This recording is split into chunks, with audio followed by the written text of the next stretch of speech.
Good evening. I would like to call the Planning and Zoning Commission regular meeting for September 13th, 2023, beginning at 6:34 p.m. to order.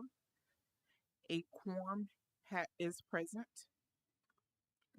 For our agenda today, we will be starting with public comments. Public comments on non-agenda items. Public comments, the white card, may be taken from the audience on non-agenda related topics for a length of time not to exceed 3 minutes per person. Agenda items, public comments, yellow cards, comments will be taken from the audience on non-agenda and agenda items combined for a length of time not to exceed 5 minutes total per person on all items, except for public hearings. Comments on public hearing items must be made when the item comes before the board, commission, committee, and not to exceed 2 minutes per person. No action or discussion may be taken by the board, commission, commissioner, committee during public comments on non-agenda items. To address the board, commission, committee, please complete the white, yellow, or yellow card and present to the city staff prior to the meeting. For our public comment, we only have one, Mr. Robert Bataille.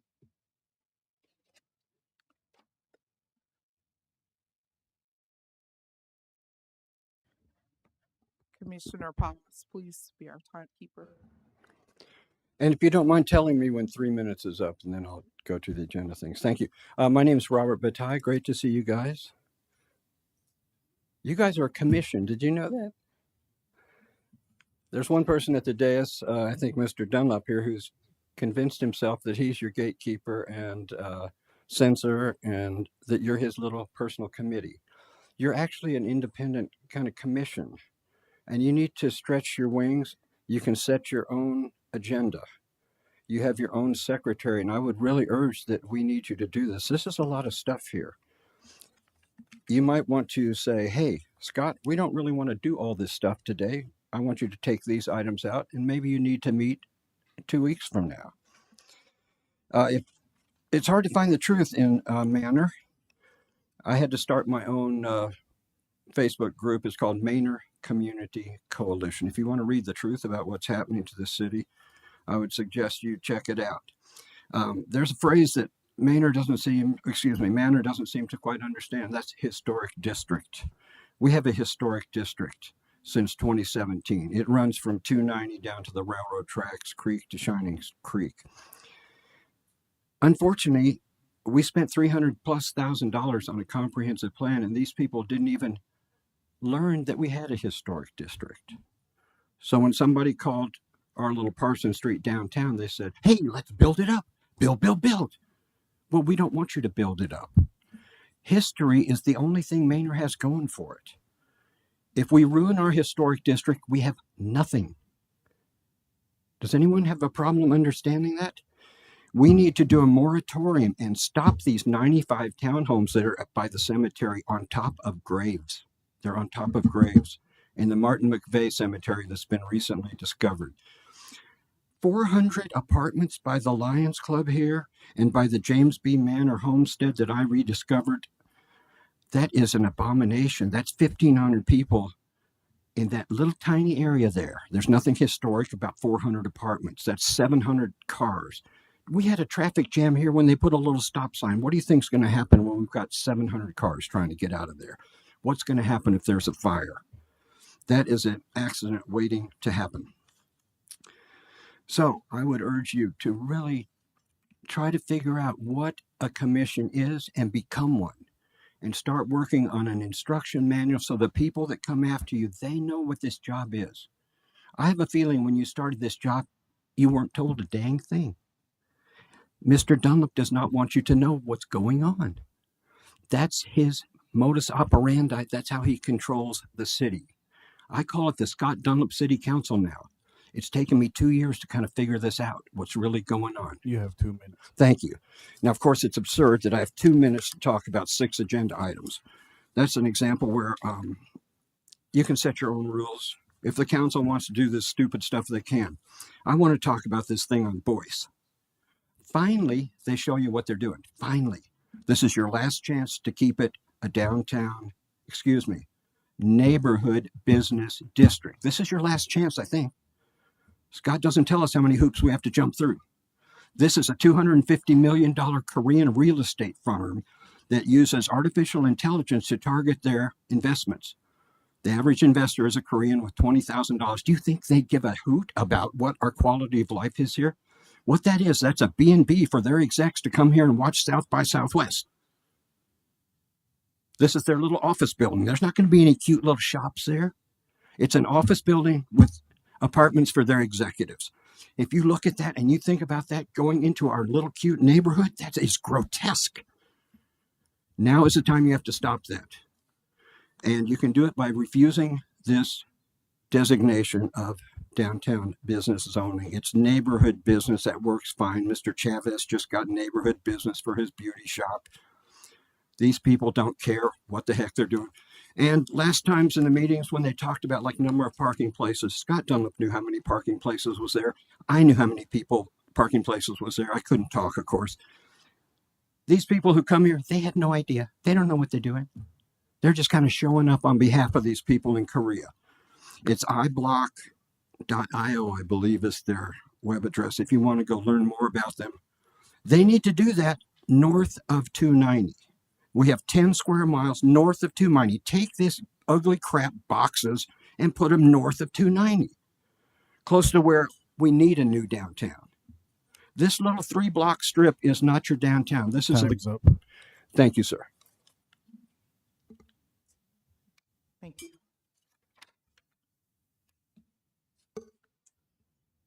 We have no more public comments. Moving on to our public hearing.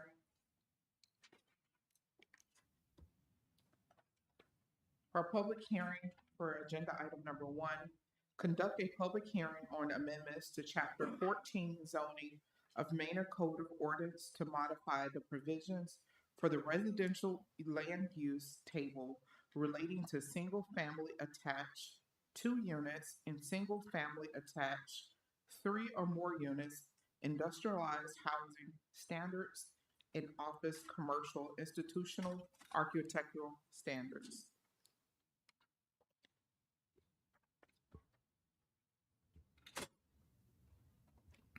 So this zoning update, it's a pretty small one compared to past ones we've done. There's sort of 3 housekeeping items and then 1 newer item. So one of the sections relates to allowing 2 families, so like duplex units within townhome zoning.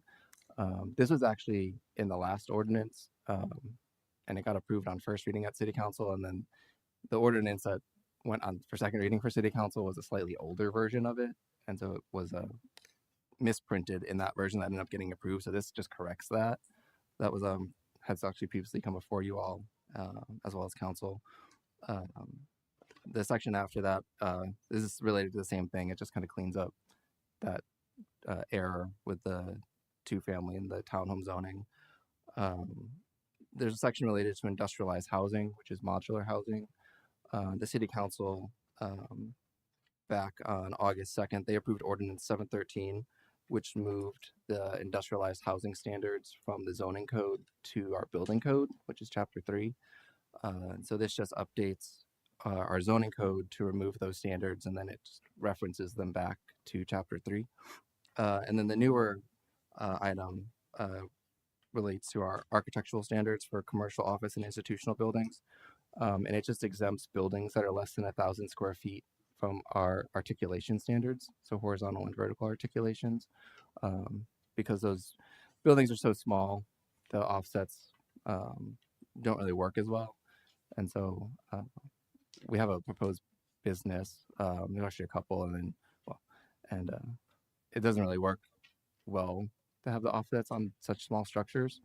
So we're just proposing that if a building is less than 1,000 square feet, they don't have the vertical or horizontal offsets.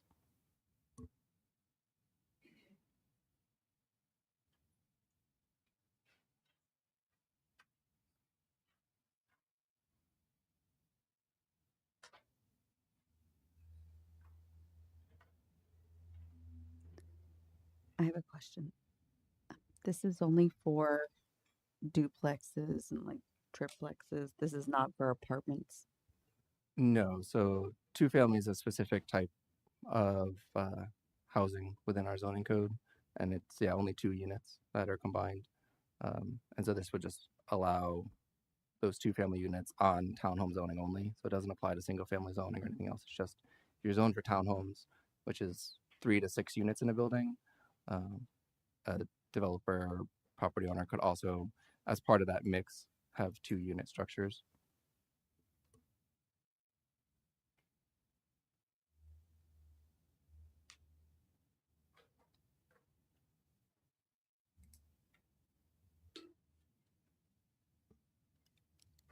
And then we had Mr. Robert Bataille to speak for this one.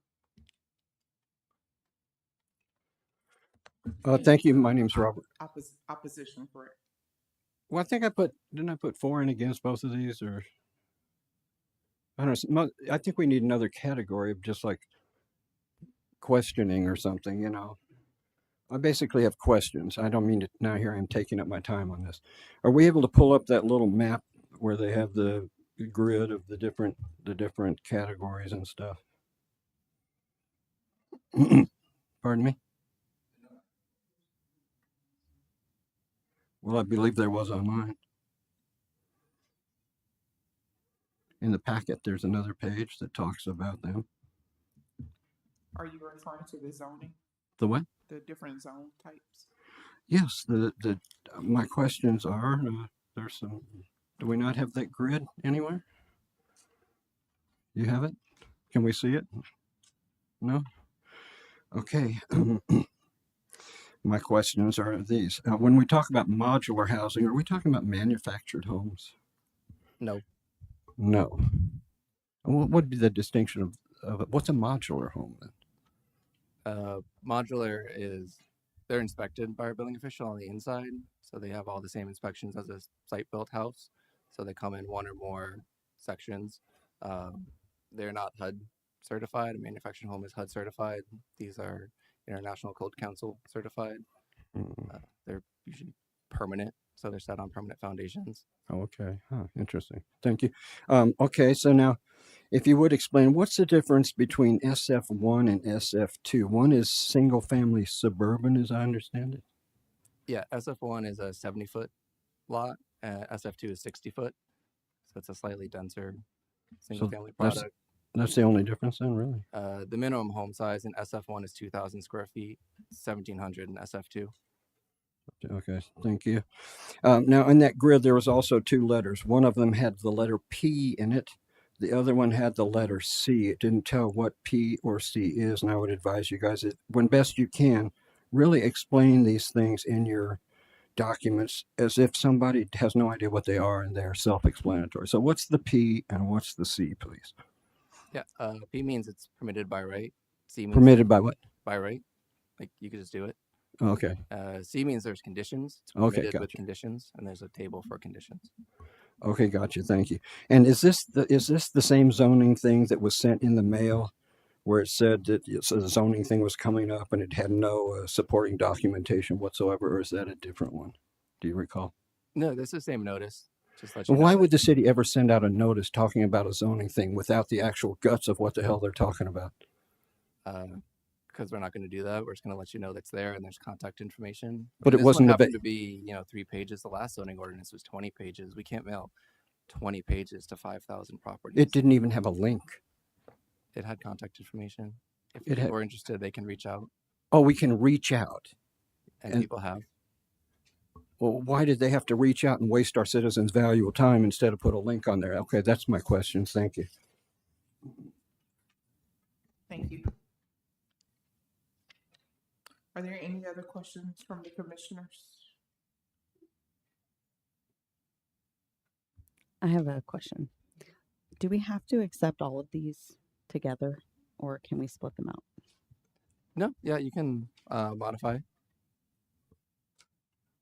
Yeah, if you want to make a recommendation when we come to take action, we can, but this is just for the public hearing.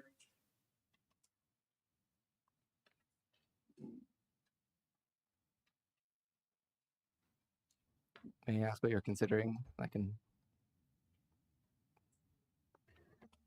I think section 3,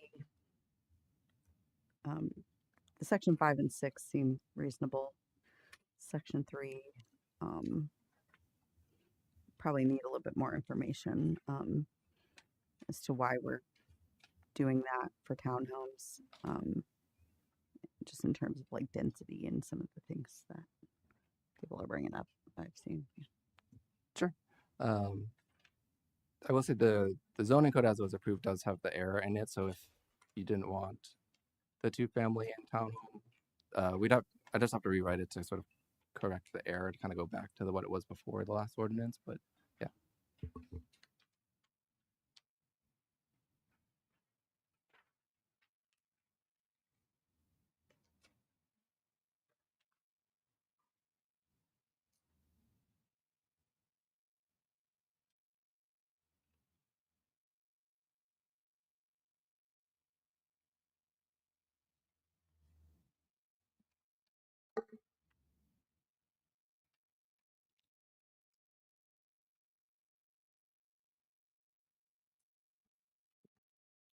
Is there a motion for agenda item number 1?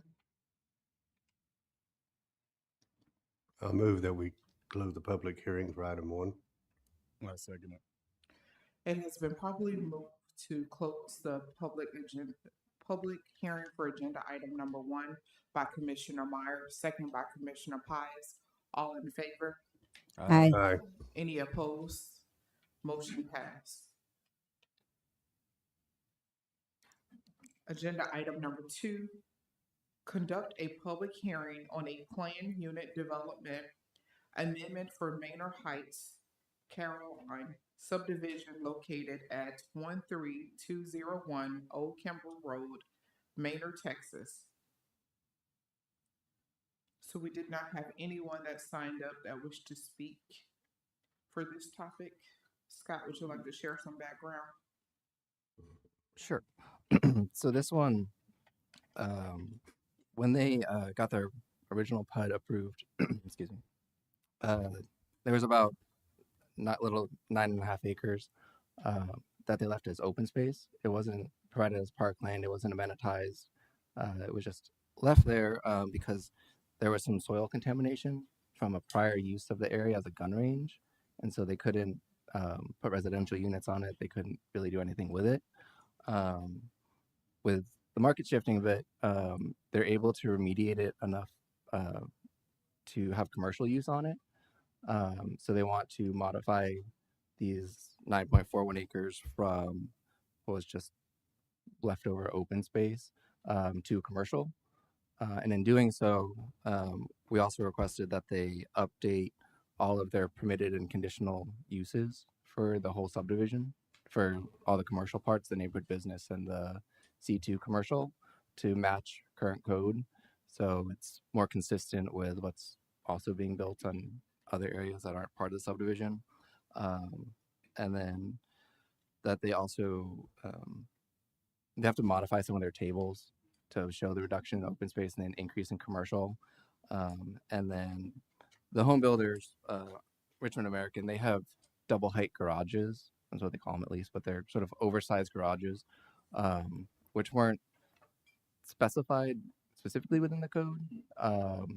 And so those are getting added, but they're limited to 20% of the lots within phase 2, which is 32 houses.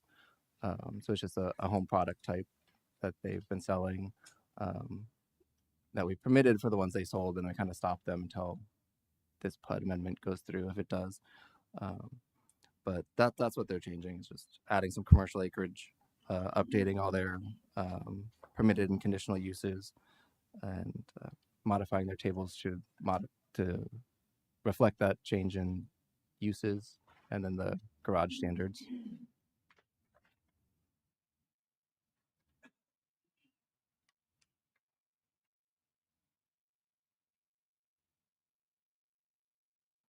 The double garages or double height garages are not currently in the code. They're not within the Manor Heights PUD.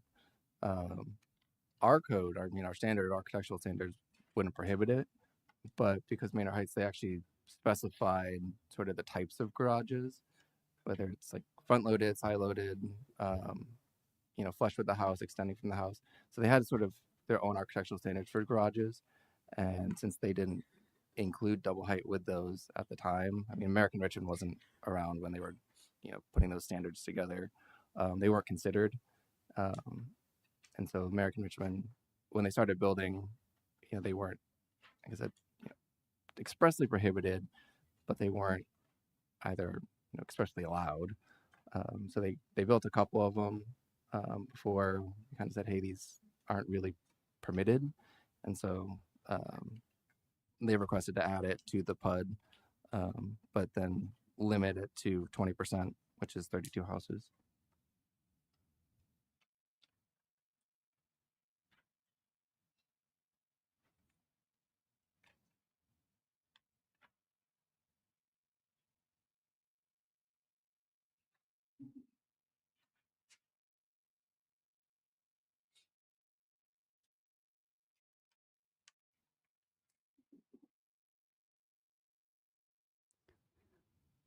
I move that we close the public hearing on agenda item number 2. Second. It has been properly moved by Commissioner Leonard and seconded by Commissioner Chivas to close agenda item number 2. All in favor? Aye. Aye. Any opposed? Motion carried. Agenda item number 3, conduct a public hearing on a final PUD for the Okra Tract Development, 331 lots on 113.4 acres, more or less, and being located at 14418 North FM 973, Manor, Texas. We do have several folks that wish to speak. So I will start with Mr. Robert Bataille.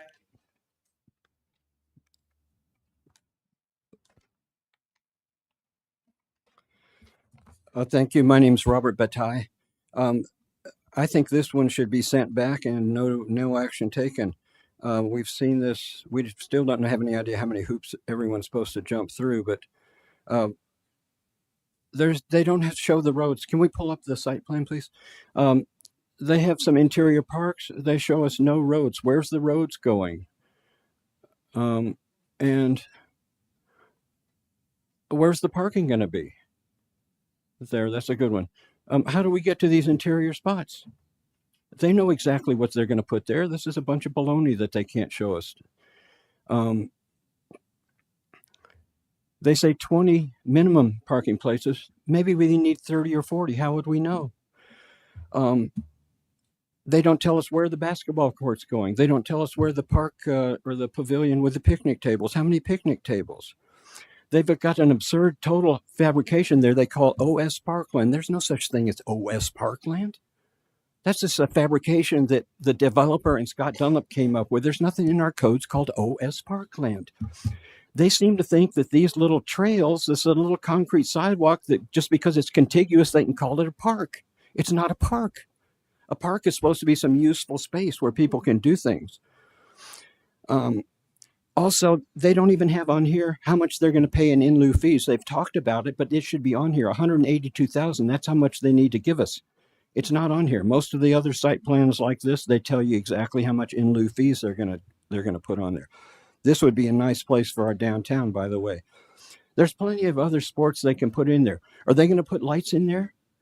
Don't you think some of us would like to go to this other park or trail and play things till 8:30 or 9 at night? Why can't we have lights in there? Why aren't there washers? Why aren't there horseshoes? Why aren't there ping pong tables? Why aren't there sand volleyball courts? This is another thing where these private developers, they want to have a private park, but they want to call it a public park. We need lots and lots of public parks. We are a city without any parks. Exactly. Let me rephrase that. Every park we have is an empty lot. We need parks with activities for people to do things. Parks are the best and cheapest way to have an active community. And I find it utterly frustrating that we have over $700,000 for a park and we can't even put in a dog run. What is with that? We also have, like, I believe it's 700,000 of the hot funds, hotel funds. Those could be used for murals. They could be used for activities in parks, and we can't even spend those. We've turned Art Park into Art Parking Lot for a 2-day event. And in the comprehensive plan, they called it features a vacant lot. We don't want parks that feature vacant lots. We want, thank you. Thank you. Next, we have Tyler Snell speaking in support of this item. Thank you. My name is Tyler Snell, and I do agree that there needs to be another option between support and opposition because, again, I just have questions on this as well. In the preliminary PUD site plan, it's separated out the dog park amenity and all the other amenities that are included. And I emailed Michael about this as well, so I hope those comments are available to y'all. In the final PUD, they include the dog park as being a part of the detention area.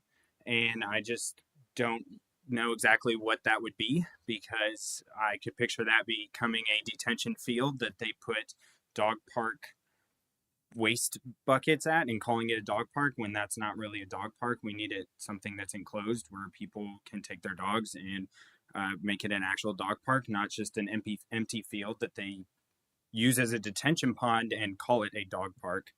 And then I would also just like to maybe suggest adding another prohibited use, excuse me, for the C2 medium commercial area. I would like to suggest adding convenience stores as prohibited from there. They are great. We have plenty of gas stations and convenience stores here, but we don't have enough restaurants and stores for people that live in this city to actually go to. Everyone goes to Flugerville or Austin or Elgin for those services. They don't actually stay in Manor for those items. Right now, that's not listed as a explicit prohibited use for the C2 commercial lots. So I would just like to bring up maybe adding that as another prohibited use. Again, like I am in kind of support, but also some questions on it. Seems that they've added some things between the preliminary plan and then the final plan. One other thing, I still have time. There is. I would like to. They put flashing lights for the crosswalk across Silent Falls, but there's not one listed for closer to Heartland Drive. With the comprehensive plan, Silent Falls Way is going to be a major artery between Shadow Glen, Okra, and New Haven, which is on the other side. And I would just like there to be more crosswalks or more flashing lights along Silent Falls Way if we're going to be using that as a major artery between all these subdivisions, because that would just make it a lot safer for the pedestrians. People are walking around in their neighborhoods. If that's going to be such a major roadway, we need those crosswalks at every single major intersection. So, thank y'all. Thank you. We also have the applicant here, Rachel Shanks, representing Okra. And we do encourage you that please listen to from the comments that you heard from the citizens that spoke today, if you would be able to address some of those in your presentation. Still working? Good evening, commissioners. My name is Rachel Shanks. I'm the developer of the Okra track. I have the whole presentation, but I just kind of broke out what the changes were made and the parkland exhibits. But if you want me to walk through all of it, I do have it. But I was just going to start because I do have parkland concepts now. So just a quick overview. It's 113 acres. It was brought into the city in 2016, 2017 as C2. We are proposing a mixed-use development that would have residential and commercial along FM 973. So the parkland requests, they wanted a crosswalk on Caldera Way. Since our trail from kind of the internal parkland will be going out into the regional trail on Wilbarger, we're just going to have a painted crosswalk. It's not a collector road. It's a typical residential street, and it's in the subdivision, just kind of noting that people will be crossing there. And then there's a sidewalk that ends at Shadow Glen and just kind of dead ends. We'll be picking that up and carrying it to our commercial so people that can want to access the commercial can get to it. So this is just a quick overview of the Parkland internal. As you can see, the thought was to connect to Monarch's public parklands. This is all public parkland and make it accessible where people can come and park and then utilize the amenities in Okra as well as Monarch for both residents, within these communities and then in Manor as well. So here's our concept plan. You have the main park with the two different playscapes, the basketball court, the pavilion, you have the parking shown here, and then the painted crosswalk is up there on the corner, and that'll go over to the dog park that is fenced in. It's not going to be included in detention. It's an own section, so the dogs will be separate from kids playing, and there won't be any sort of issues with that. The goal is also, while we're not utilizing or counting the detention for any sort of amenity, I still wanted it to have a little bit more of an organic feel, and so it'll be designed as open space, but not counted as open space in terms of like what our parkland says in our PUD. But the goal is for it to still be utilized, still feel open when people are going to this park, be able to run around, but it's not parkland as said in the PUD. And then this is kind of the second park area. This is off the regional trail. As you can see, our parking's kind of just because there's no houses along that street, we're going to bump it out a little bit and allow parallel parking. So I'm working with my engineer on that so people can come and they can get on the regional trail there. The goal is just to have kind of benches, more of like a stop along the regional trail. The regional goes up to Monarch, and then it'll of course go up to New Haven. And so this is the rest of the presentation. If you guys wanted me to run through it, if you had any questions regarding the rest of the project in terms of roads or anything. So I do have a question. I know you talked about this last time, and I'm fortunate I have to drop my child off at school, so I get to drive down that way, that lovely 2-lane road. mm-hmm. You're putting in a center lane to turn left if you're heading north. If you want to go to that, it's in there. It's Go. the There you interior go. road. Yeah. Yes. So I know probably in the last 3 weeks I've seen probably about 3 accidents there at that Suncrest because people are trying to turn left.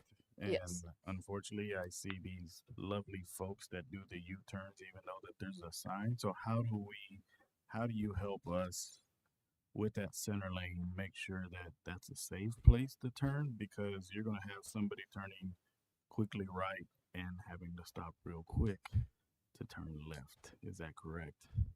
I know you had talked about also other obstacles of getting out of your subdivision without getting on the 973. So when I started the conversation with TxDOT in terms of like just this whole area, because access and FM 973 is just kind of a nightmare right now. And they kind of mentioned Compass Rose, which has a right in, right out only, and then they had to put up the barriers because everybody was doing U-turns. I wanted to make sure that this had more access. So having the center lane and just kind of the continuation of how it ends on Tenahara. So just kind of cleaning up FM 973, allowing people, it'll still be more difficult than if they went up to Monarch and turned in, because there'll be a traffic light up there, or they could turn in down at Shadow Glen Trace where there's a traffic light there in the center turn lane. But in the meantime, they can at least get out of the road and not be stopping traffic and turn into the subdivision when there's an opening. And then of course there'll be a right hand turn lane, and these have deceleration lanes, so it's not just a quick get in the lane and slam on the brakes. They're up to today's standards, and so I think it's like 250 feet with a decel lane. So the goal was to give full access to this subdivision, but also kind of improve where people can get over and make their turn when it's feasible for them in the center turn lane, and then also be able to get over and make their right hand turn and stopping in the middle of the road. Will your turn lane or will your center lane just, I guess this is a Scott question too, so will that center lane just continue to that light that's at Stonehill, or will it your turn lane in right, that center lane in right there? So it'll go, it's that red line. This is an estimate. I'm working on an exhibit right now. So it'll pick up at Tenahara. It kind of ends and is tapered. So we'll widen that and continue it all the way down. And then I call that like the North Suncrest loop because I know it loops around. And so we'll start tapering it after North Suncrest. And the thought is, you know, as the commercial land on either side of FM 973 gets to develop, they will come in and finish widening the road, adding the center turn lane and connecting it where it ends right now at Shadow Glen.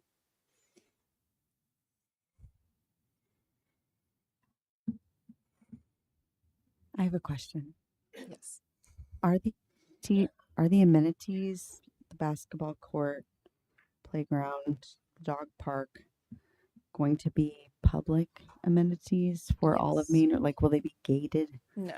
So it's a little different than like the other subdivisions that maybe keep those things. So yeah, behind it. all of this is public, and that's why I wanted to make the parking also on the collector as well as that internal road, so it kind of loops a little bit. I know with like Monarch, they have kind of half of it's private, half of it's public, but a lot of their stuff around the detention is public, which is why I wanted the trail to kind of continue going up, so you get a feel of more parklands there. But none of this is gated. This will all be open to the public. You know, Okra residents live right there, but of course, Manor residents can come in and access the amenities. Great. And will the dog park be open? Like, It'll will there be a gate around it? Yeah, it'll be fenced in. Yeah, we don't want dogs running loose. But I wanted it to be separate so that there's not issues with people, you know, and little kids trying to play and people not having their dogs on leash. And so I wanted it to be kind of off to the side in that separate area, away from kind of the kid amenities. Makes sense. Thank you. Do the playgrounds have shade structures? They will, yes. I know that's like very basic sketch, but yeah. And this is all maintained by the HOA. So while it's public, it's still privately maintained and will be maintained. And so is the regional trail. Also, one of the comments was about one of the C2 uses, one of the other prohibited versions of a convenience store. I see some items are listed here. Is that a consideration as well? I mean, we're open to, I mean, this whole track right now is C2 without any restrictions. And the goal was to match kind of the restrictions of the rest of the commercial that's on FM 973 so that we're just having a cohesive development. And that was the intent when designing the restrictions, was that we're kind of matching the 11 acres to the north of us. So we're all kind of working together. I think it's worth looking into that because Okay. I agree there are a lot of convenience stores Yes. on there.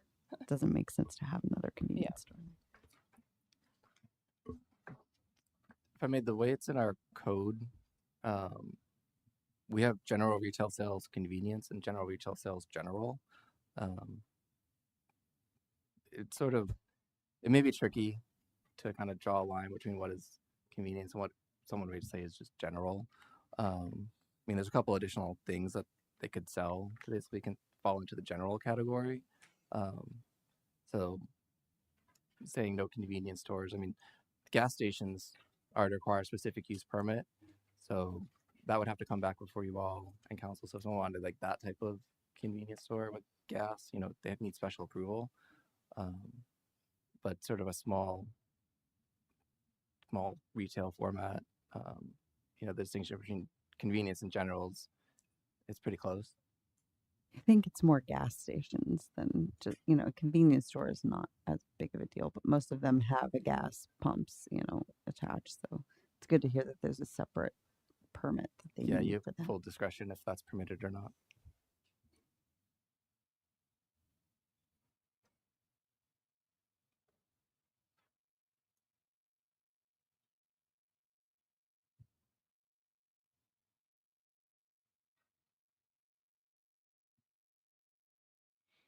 And what is the starting price point for one of the homes at this point? I know things are Yeah. changing. I mean, I'm not a home builder, so I am talking to a lot of different home builders. The goal and our architectural standards are very similar to Shadow Glen, so it should be kind of a continuation of that type of product.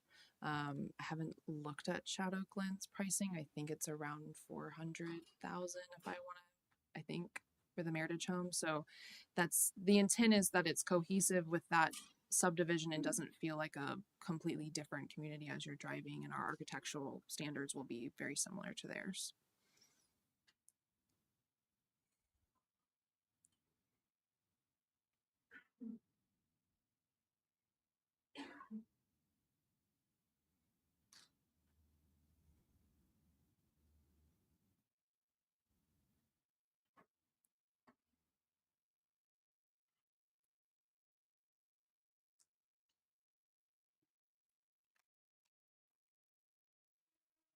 Any other questions? Thank you.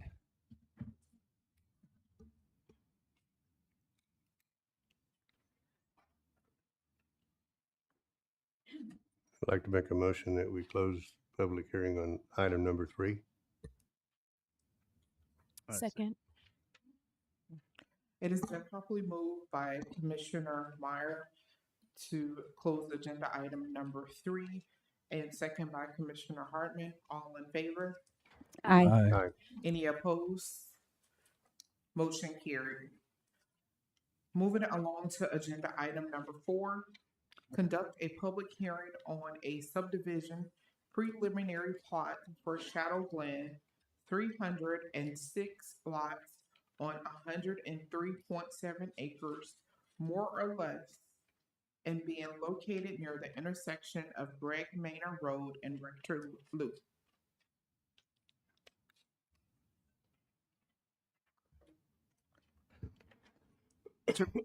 So this preliminary plat, it has been approved by our engineers. It's consistent with the comprehensive or their concept plan, the development agreements. It is for 306 lots on 103 acres. It's on like Rector Loop and Greg Manor. It's heading towards like Foxgrove. But yes, it's the first 2 sections of phase 3. Phase 3 ultimately has 6 sections to it. But this is the first 2 sections of that, primarily residential of the lots. I think 354 of the lots are single family, and then they have 7 open space and drainage lots. And we have Mr. Robert Bataille that would like to speak, and I guess he'll let us know if it's in opposition or support. I guess opposition on this one. My name's Robert Bataille. I'm pretty disappointed in Shadow Glen for a few reasons. They never seem to want to give us any parkland, you know? And you guys have the right in the codes to demand the parkland instead of the fees. The fees should be 182,000, or excuse me, 168,000, I guess, for park fees. But Shadow Glen has gotten a sweetheart deal since like what, 2003 or something? When are we going to raise the parkland fees for these new guys? This is something that I think you guys should do a public hearing on. You set the time, you set the agenda. We have the best park we have is, I call it the secret park. The city council doesn't know the name of this park. The comprehensive plan doesn't know it either. It's called Woodlands Park. There's a 1-mile nature trail, and that whole neighborhood has been trying to pretend that we can't go park there. And the police chief told me, I finally believed it, that those are public roads we can park anywhere we want to. Now, unfortunately, he's too chicken to put that in writing, as are the Travis County sheriffs, as are the Travis County commissioners. They're all too scared. We've been kissing Shadow Glen's derriere for like 15 years. So at this point in the initial startup, back in the day, we should have had 3 or 4 miles of trails. We barely have 1, and they won't even. We should have 3 or 4 miles of trails. Just kidding. So I don't know when do we put their feet to the fire and say, are you going to give us some parkland? We need parkland. When are you going to finish these other 2 or 3 miles of trails? And plus, I would like the trails to start being built when the subdivision starts being built, not waiting until the end of the subdivision and then start the trails. And the trails should be accessible. If they want to put a little parking area there, that's fine. If that makes the Shadow Glen folks feel better, and that's great. That's great. So I'd like to raise the fees for them. I'd like to demand the parkland, one word, parkland. Still not quite sure how our parkland stuff got changed. And that should have also been a public hearing thing. We've never heard what is the impact of these changes to the parkland. What is that going to be? You know, when Scott wants something done, he just crams like 25 things into an agenda item, and then you guys are overwhelmed, which is only normal. The stuff is complicated. You need to have the time to investigate this stuff. I'd like to see you get a stipend, $500 a month, frankly. So again, let's hold Shadow Glen's feet to the fire. Let's stop kissing their derriere, and let's, I want them to be part of our community. They are part of it. Time's up. Thank you.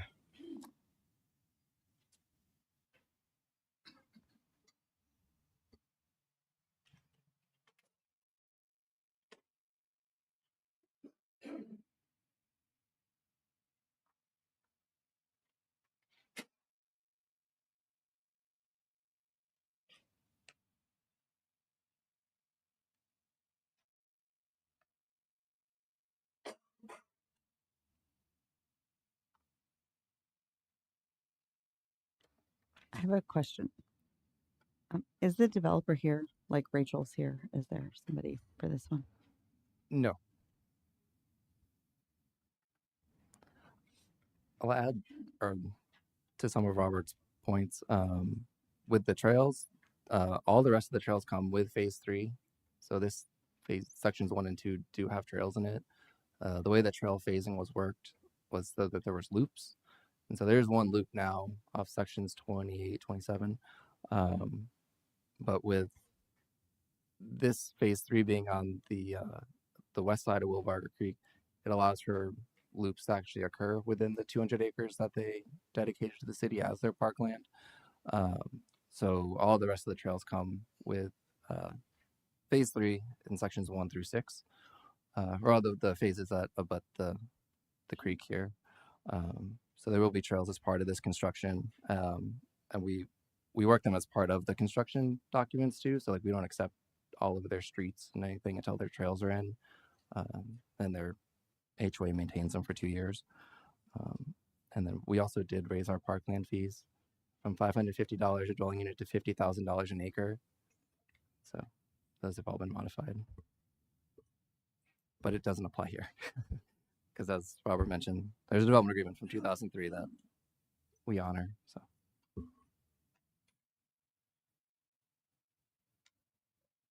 Scott, can you clarify the last statement in the backup from Kibbley Horn? The last sentence on the page says, per the approved PUD document government, the overall Shadow Glen development, no parkland dedication will be required as this criteria has already been met. And this was dated in 2018. Does this still stand today as part of the backup for this agenda item? It does, yeah. So that was the development agreement, with the 200 acres they provided on Wilbarger Creek as their parkland, but then there's also a couple community parks. So their development agreement and the PUD show where they provide their parkland and open space. And so as they develop through various sections, those sections may not have the parkland in it. And so that letter is saying, hey, this section doesn't, really include anything. Maybe a future section does. I think up in sections 3 through 6, there's a community park area. But they've satisfied their parkland dedication requirements through their development agreement and what they've already provided, or will be providing in additional sections. They also pay $250 per residential lot into a dedicated Shadow Glen Parkland Fund. Is this annually or one time? Just one time when they before their plat is recorded. So for this particular one, I think they said there's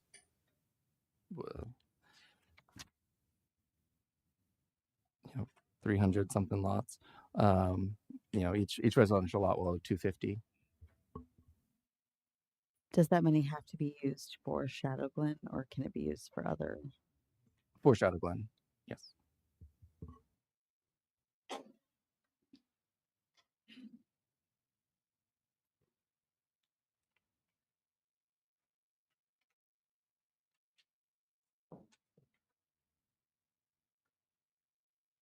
I move that we close the public hearing for agenda item number 4.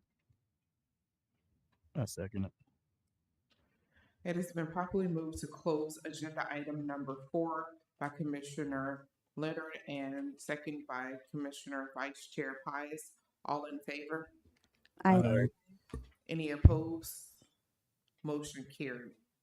Agenda item number 5, conduct a public hearing on a short form final plot for the Light Grove subdivision located at 414 and 416 West Parsons Street, Maynard, Texas.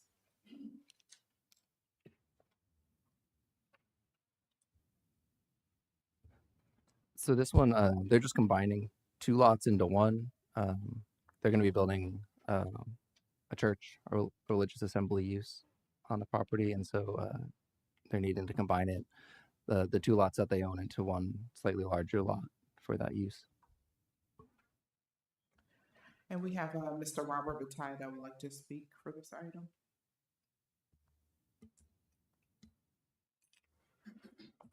Thank you. My name is Robert Bataille. I think Scott's incorrect about that parkland needs to be, money needs to be only for Shadow Glen. It just has Is to that be. referencing? Pardon me? Is this referencing agenda item number 5? No, I was trying to make a correction. That's all. Okay, thank you, sir. So I just have a couple questions here. Why is this called a subdivision? That seems odd to me. Also, I couldn't quite tell. What's the question and the problem or whatever about the right of way? And how does that impact traffic along there or the lot owner? Are they going to have to give part of their land to the right of way for the street or something? And also, my other question is, it's going to be a church. How many parking places are they going to have? You know, there's definitely a traffic problem there, especially when we put the other 400 apartments that someone seems to think is a good idea. That's a lot of traffic right there. So is there a restriction on the parking, or have they talked about parking for that spot? And also, again, the question about the right of ways, and also, why is it a subdivision? Thank you.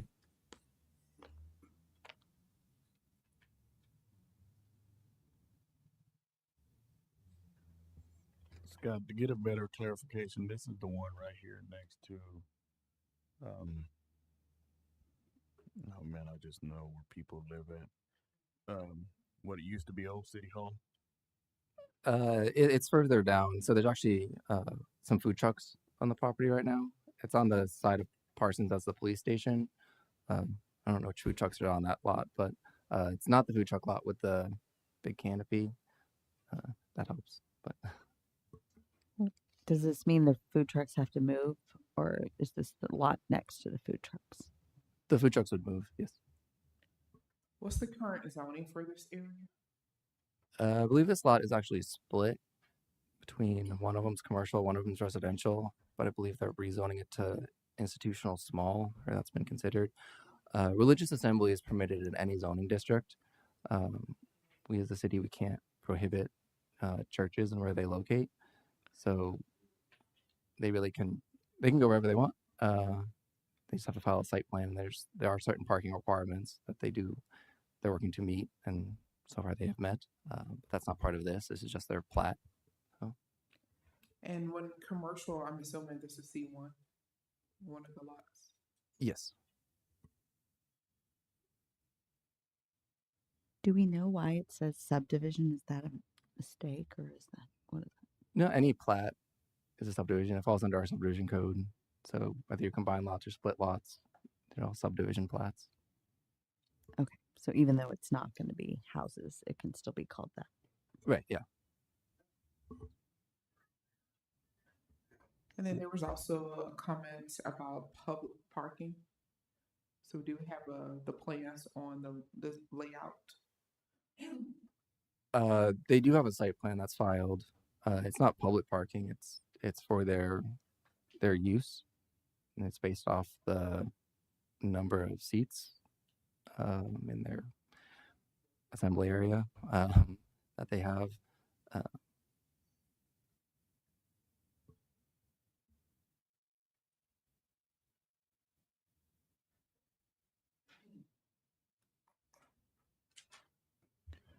So I'm gonna piggyback on Julie's.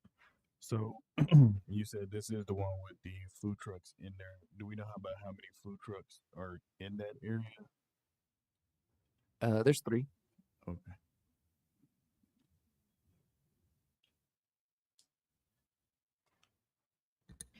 I was just going to address Julie on the subdivision, since I have a little experience with this.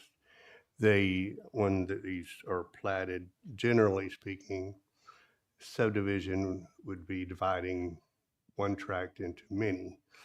In essence, this is a subdivision in reverse.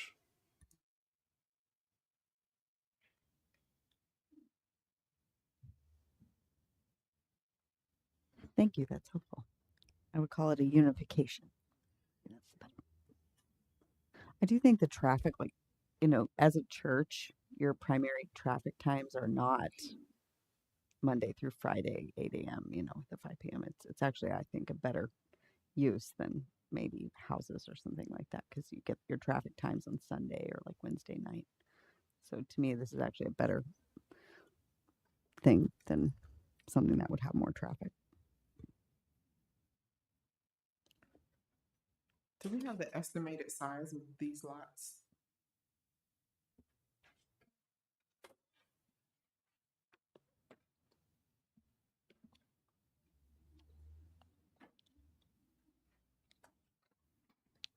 I don't have the original, but the lot they're creating is 150 by 300.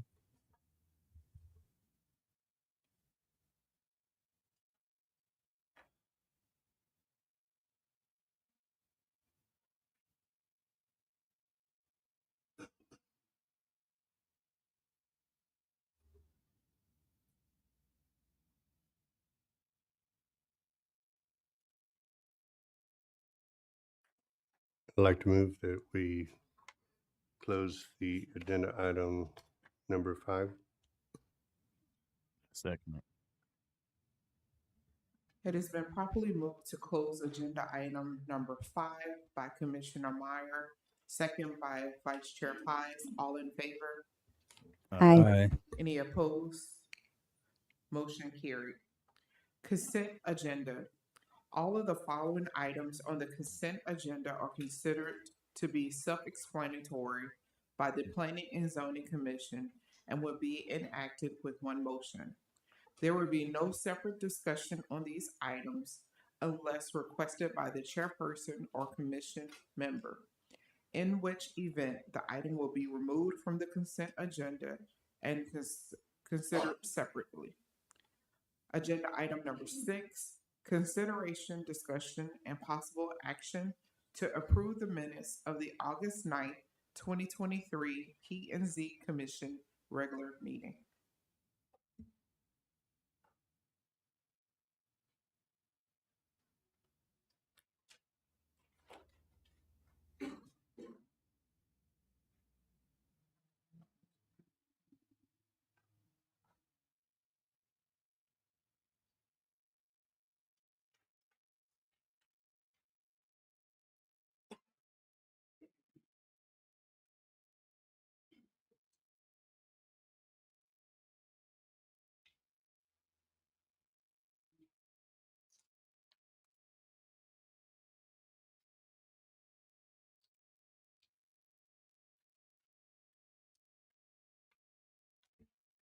Can please correct The commissioner list on the first page from Anthony Butler to Prince Chavis.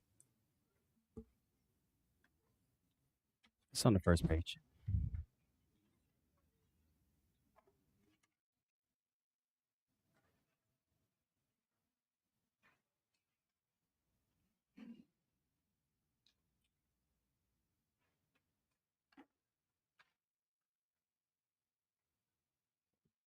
Also, I would like to note a correction for city staff, Sonia Wallace. Council is misspelled.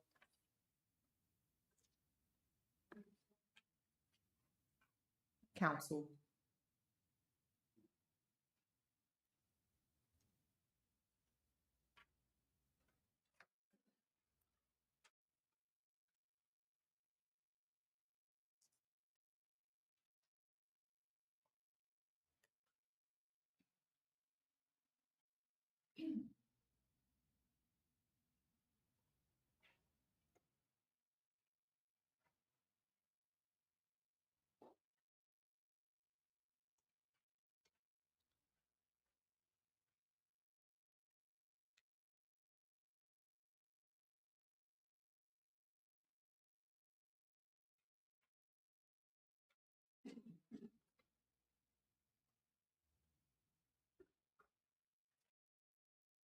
I move that we approve the minutes with the changes requested.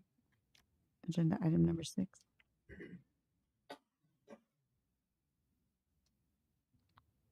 Second. It has been properly moved to approve the minutes for agenda item number 6 with the corrections noted by Commissioner Leonard, second by Commissioner Hardeman. All in favor? Aye. Aye. Any opposed? Motion carried. Agenda item number 7, consideration, discussion, and possible action on amendments to Chapter 14 zoning of the Manor Code of Ordinance to modify the provisions for the residential land use table relating to single-family attached 2 units and single-family attached 3 or more units, industrialized housing standards, and office, commercial, institutional, architectural standards.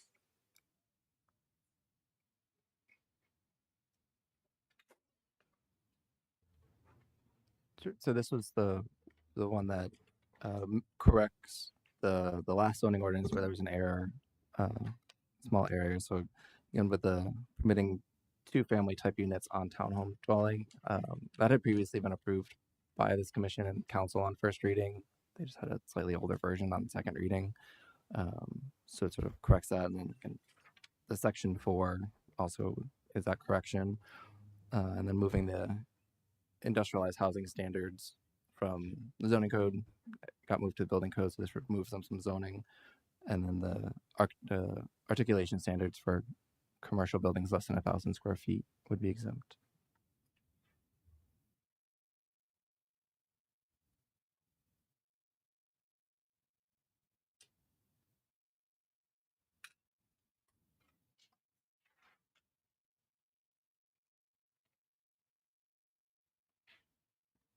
I make a motion that we approve item number 7.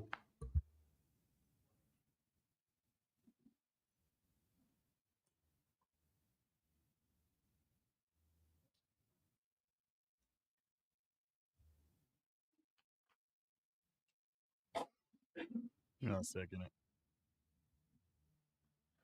It has been properly moved to approve agenda item number 7 by Commissioner Meyer and second by Vice Chair Pies. All in favor?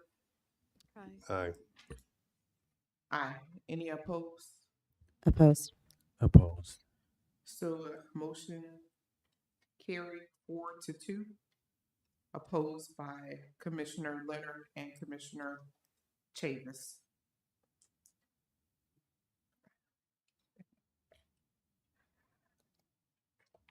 Agenda item number 8, consideration, discussion, and possible action on a planned unit development amendment for Manor Heights, Caroline subdivision located at 13201 Old Kimball Road, Manor, Texas.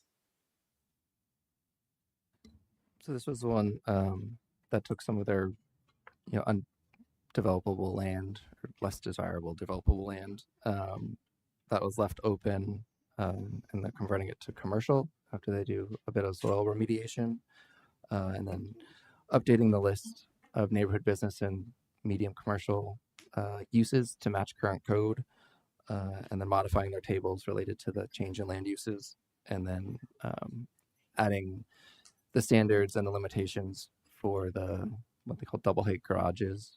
So basically expressly permitting those, but then also limiting them to only 32 houses within phase 2.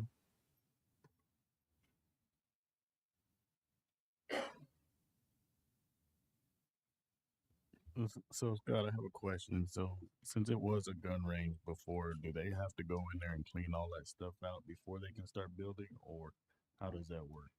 They do.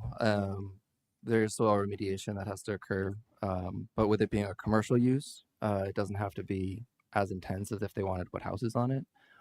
So it's more cost effective for them to remediate it to a standard that they can have commercial on it.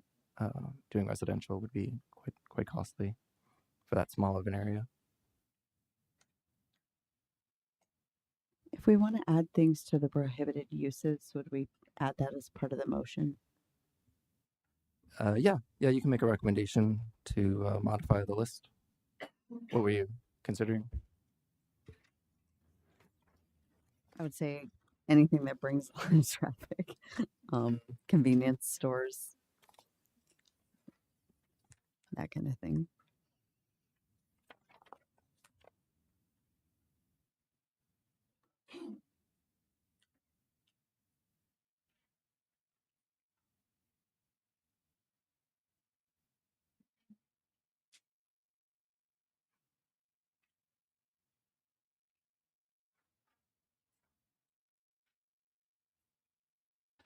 This kind of the same with the how our code has it, just general retail sales, convenience, general.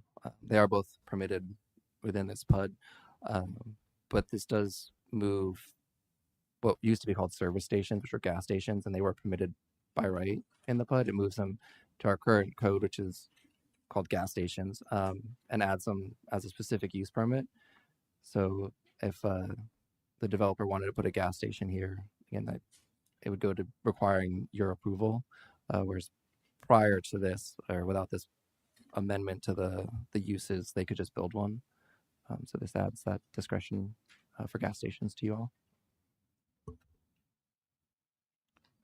So for clarification on the service station remove included, gas station limited, so are you referring that the gas stations have been removed, or what is limited?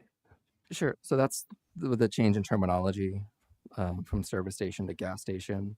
And limited is your sort of standard gas station. The full purpose gas station has, like, you can have mechanics, oil changes, tire service. If it's just gas, like pretty much most of the time what you see here, like a 7-Eleven, that's a limited service. So the type that is like full service with, auto mechanics and all that is just prohibited. They couldn't even request it.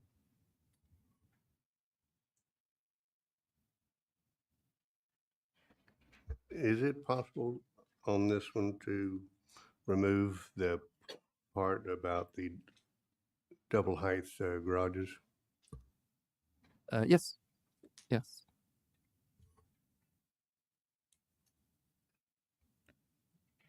sorry, can you repeat that about the garages? There's a proposal in this for double height garages. There's some diagrams or renderings that show basically a 3-car garage, whereas the third garage is double height garage door. Kind of looks like an RV kind of storage. And you're proposing to not have those? Yeah. For the reasoning? If they were all grouped together, but not just scattered out through the subdivision. I don't think that would be appropriate. So in the backup, I believe it's in the Manor High Exhibit B, page 4. If you look at the diagrams, the garage is at the bottom. The third garage, or the second or the third garage, has a double height. So you'd be looking for a spacing requirement between two dwelling units that have the double height garage? I'm looking at just at minimum to restrict it to one section, but not mixed with the other single-story garages. Yeah, it is restricted to one section, but it's only 32 houses of that section, which is probably like, yeah.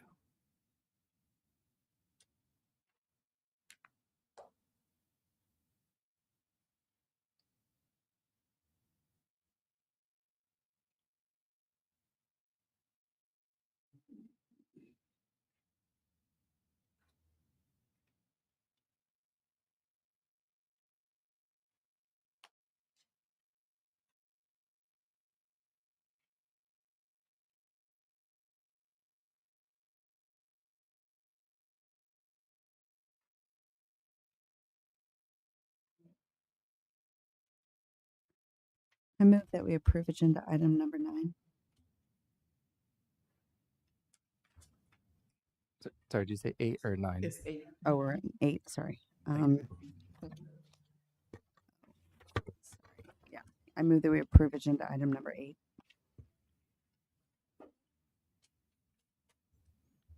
I second it.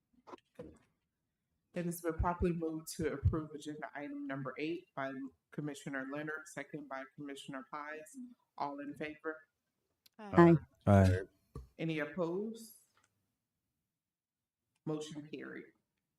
Agenda item number 9, consideration, discussion, and possible action in final PUD for the Okra Tract Development 331 lot on 113.4 acres, more or less, and being located at 14418 North FM 973, Manor, Texas. I may add, if you're inclined to approve this one, to add that the dog park, because there's the read it as well. On the PUD document, it does say the dog park could be within detention. So since they're not planning that, but if you want to make sure they couldn't do that, that would be removed, and that the playscapes have shade structures. Again, they said they were going to be doing that, but if it's in the PUD, then it would be required. But those would be my 2 recommendations. You're free to not accept them or modify them or add more. Is it not specifically in the PUD that the dog park be outside of a detention area? Yeah, you can modify that the dog park be outside of detention. If it, my interpretation in terms of like enforcing it, if it didn't say it could be within detention, I wouldn't permit it there. But you can also explicitly say that the dog park can't be in detention, or no park amenities can be within detention, and that kind of all encompasses it.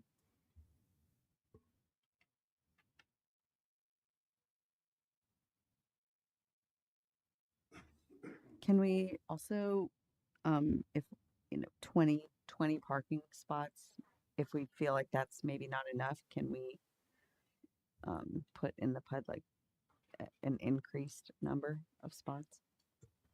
Yes, you can recommend a higher amount. Yes. I think with no dog parks, a lot of people, a lot of dogs, probably gonna go explode with people going there with their dogs. Is my prediction. that's kind of why I'm thinking, there might be.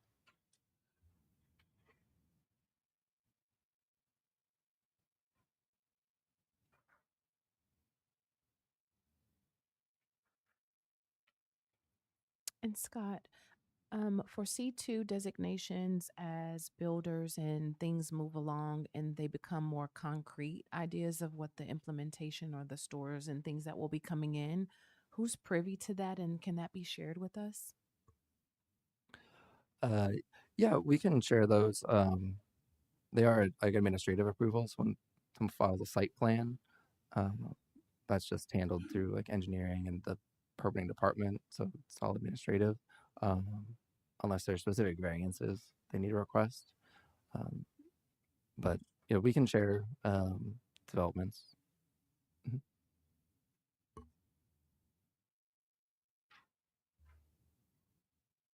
What's the distance of the trail system?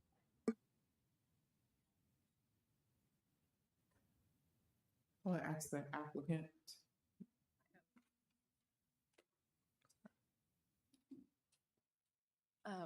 I have no idea. I can get a measurement. I know because the regional trail is picking up Shadow Glens and going to Monarch and going to New Haven, it's several miles. But if you add in our internal, that's probably another mile because it kind of loops around. But I can get an estimate together if you want it. So, Yeah, thank you. okay. And they're 8-foot wide concrete trails, right? Yeah.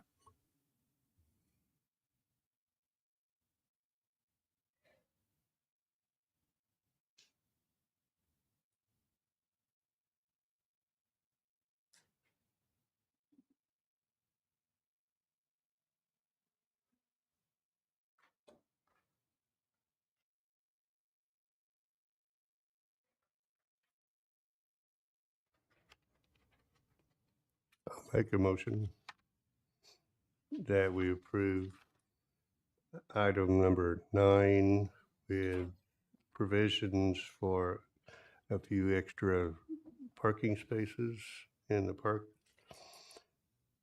No dog park within any detention facility, and that the dog park, if so, would be fenced.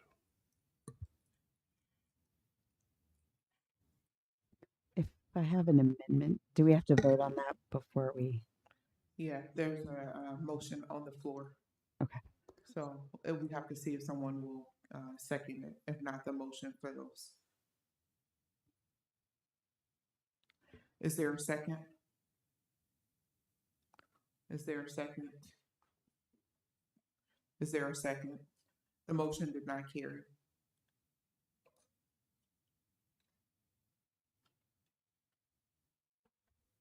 So I move to include the previous motion with this exception of no activities or features would be up into detention and not limited just to the dog park area.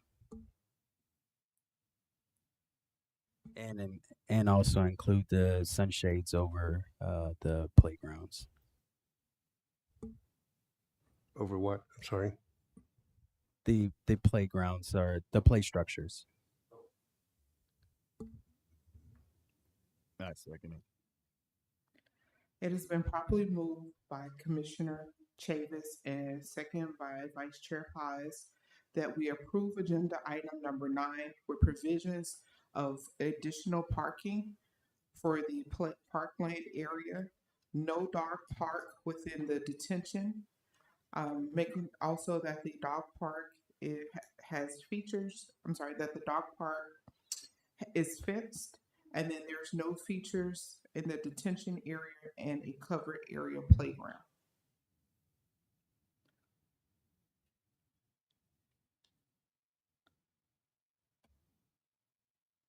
Just a clarification. No outside activities, enclosures or things like that included.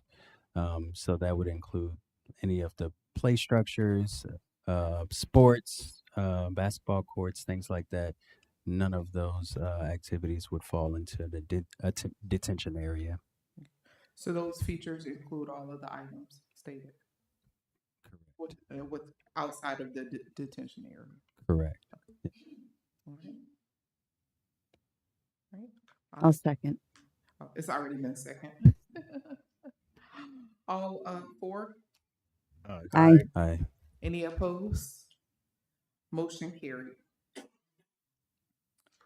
Agenda item number 10, consideration, discussion, and possible action on a subdivision preliminary plot for Shadow Glen, 306 lots on 103.7 acres, more or less, and being located near the intersection of Greg Manor Road and Rector Loop.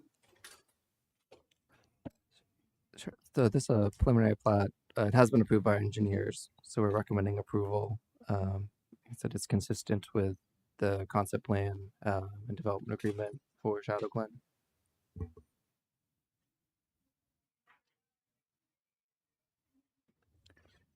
Scott, I have this question. I know you said that the trails are going to be added to this part of the development. Are there parking lots to be able to access this trail, or how does that work? Yes, their park master plan within development agreement kind of highlights some areas for parking and shared parking. We actually had discussions with Meritage. Meritage is the builder for Phase 3 on including parking, which kind of comes as their construction plans progress. Which again, those are administrative function, but we have talked with Meritage about providing parking, like actually dedicated parking lots, not street parking.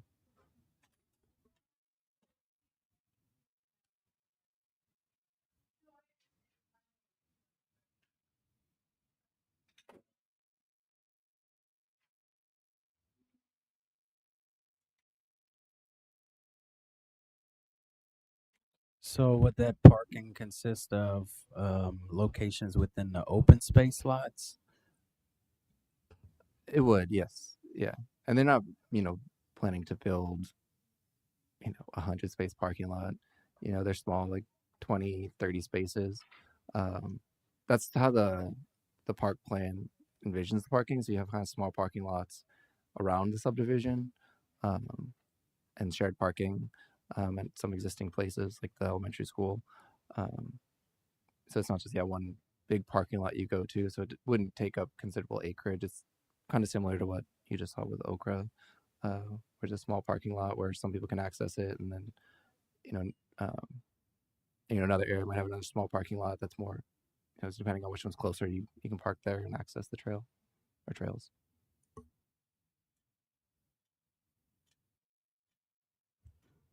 This item is non-discretionary, correct? Correct. I move we approve agenda item number 10. Second. It has been properly moved to approve agenda item number 10 by Commissioner Leonard, second by Commissioner Hartman. All in favor? Aye. Aye. Aye. Any opposed? Motion carried.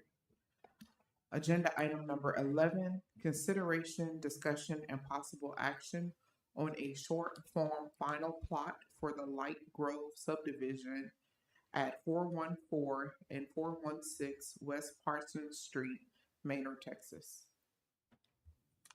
And this one has been approved by our engineers, so we're recommending approval. They are combining two lots into one for the purposes of building a religious assembly use. And this, for additional information, it's the Al-Noor Muslim Center, which used to be there at Greg Manor in 290, and now they're in a temporary, leasing a temporary space right near there. They're looking to have a permanent home at a new location there.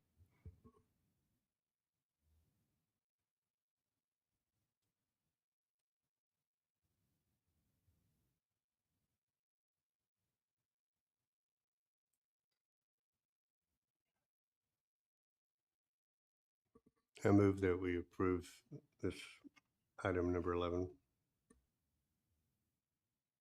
I second. It has been properly moved to approve agenda item number 11 by Commissioner Meyer, second by Commissioner Leonard. All in favor? Aye. Aye. Any opposed? Motion carried.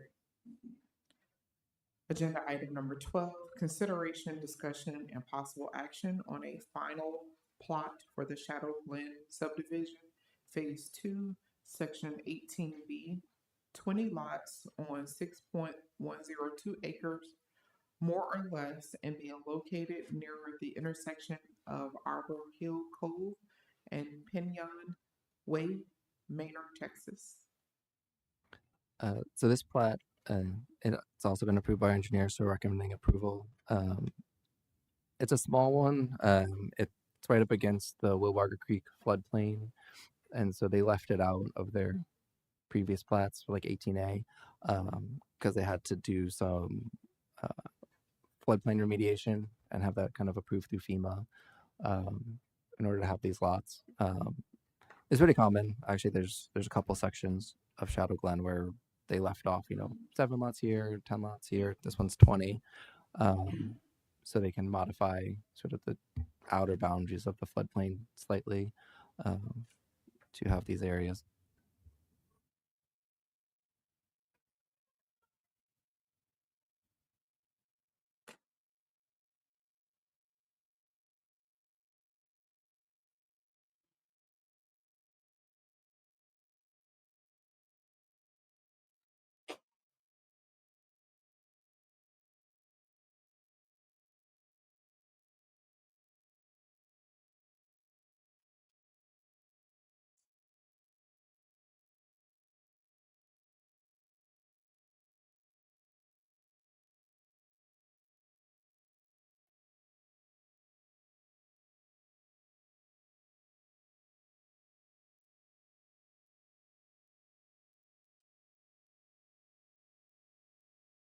This item is also non-discretionary as well, right? Correct.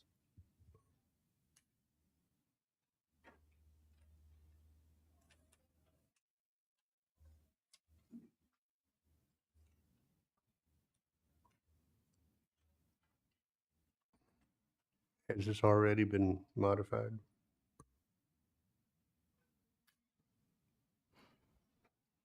I'm not sure. They have on their plat, they have their approved Clomer, which was from April of 2019, which is their conditional letter of map revision, which is what they file with us, Travis County, and FEMA to show how they're going to modify the floodplain. And then usually when they do the construction work, so they'll go out there and actually build the streets, grade the lots, they'll grade the property per their Clomer, and then afterwards they shoot all their elevations and they show that they graded it per what FEMA approved, and then they file a LOMR, which is their letter of map revision, which then once that's approved, then that basically says, hey, this area no longer is in the floodplain.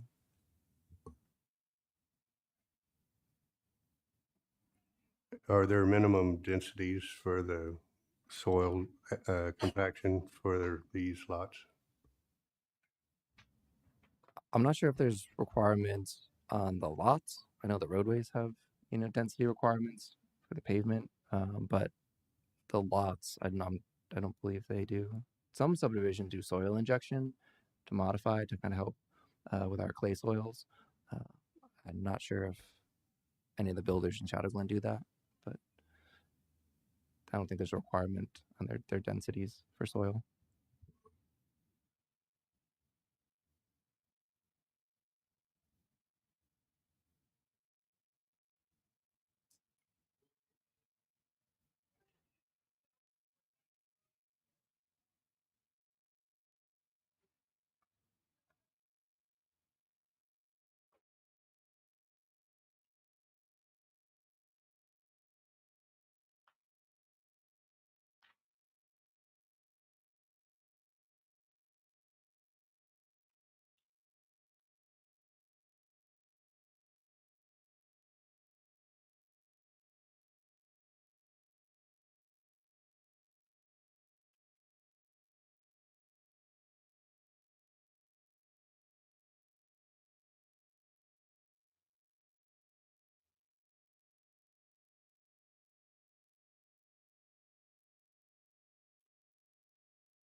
I make a motion that we approve agenda item 13.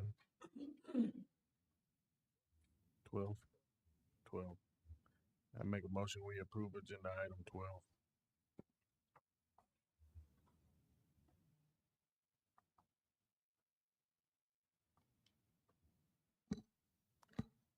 There's a motion on the floor to approve.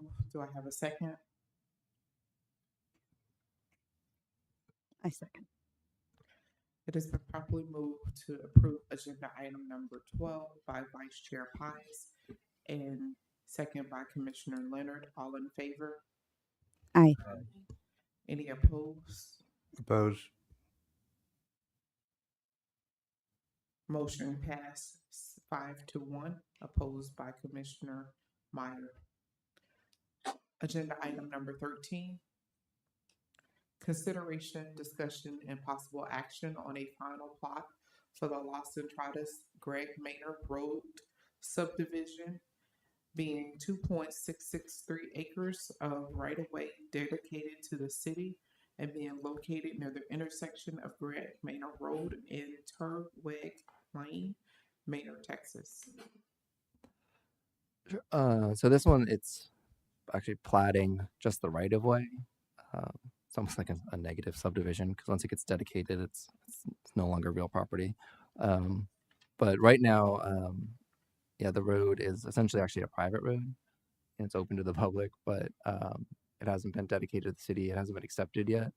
There's some sort of financing why that hasn't happened, but there's no structural issues with it. But this is the plat that will allow it to be conveyed to the city for a public right of way.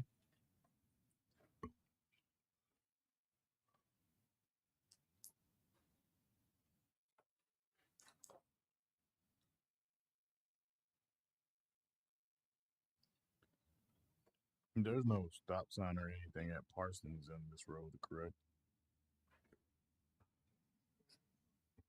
There was one. I don't know if the city manager is going to want the engineers to do a traffic study to see if it goes back, or if they look at what a traffic light could be, or if it's necessary. I know there's one on Turweg, like on the Greg Maynard extension, not Turweg, which we talked to the developer about removing that one because it didn't seem necessary for traffic on Greg Maynard to stop for traffic coming on from Turweg, because that's a very, very minor road. That doesn't really, the road behind AutoZone, you don't need a stop sign necessarily. So that one will probably get removed. But you're referring to the one that was temporarily on Parsons. That was a request from the city manager for it to be installed through, actually I think it came from police to city manager, but there may be some evaluations whether that is necessary and goes back, or if they look into potentially a stoplight, which maybe it'll be flashing until it meets warrants to be turned on. But yeah, there isn't one there now, to my knowledge. Does this allow people to now cut through AutoZone and go behind and like cut over from 290 to 20? Yeah, you can turn off there where the Chevron is and go to the back and then get to that road and then go down Greg Maynard if you don't want to wait the however long it takes you to get actually to the stoplight to make a right turn. So then it could become more traveled than a minor road. Yeah, potentially, especially as that commercial subdivision builds out. There should be more commercial traffic on it, but generally your higher classification roads wouldn't have stop signs to a lower classification like that, which is why, Greg Maynard and Parsons is actually essentially kind of the same type of road intersecting, which is why it may be appropriate for some sort of stop sign or stoplight there at some point. But Turweg to Greg Maynard probably won't need a stop sign on Greg Maynard. That's a primary collector. It's 3 lanes. It actually gets up to 4 lanes eventually once it gets to the intersection. Continues north. So, and there'll be other intersections too. Again, as the subdivision builds out, and Eggleston is being extended right now to intersect with it, and there's not a stop sign where Eggleston is going to intersect Greg Manor. There will be on Eggleston. There won't be on Greg Manor.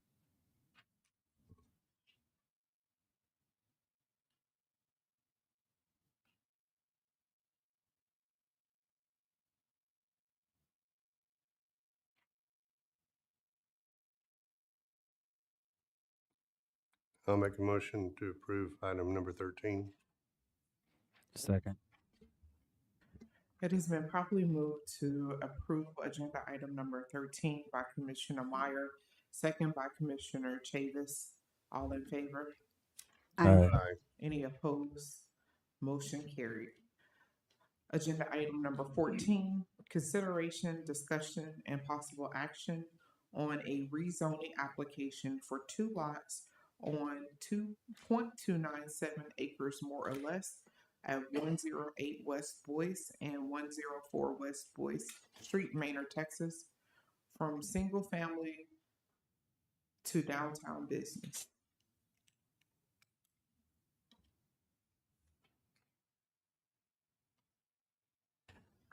So this one, you have seen before. They did rezone across the street to downtown business, and then came before the commission here. Do I have the date in there? It was a little while back when they only had the property at 108 West Boyce, and that request it was denied because there was concerns about the size of the lot and the remaining single family home between the existing downtown business development done by a different developer and their property. This developer was able to acquire that lot. So now they have the remainder of that block. So 104, 108 West Boyce.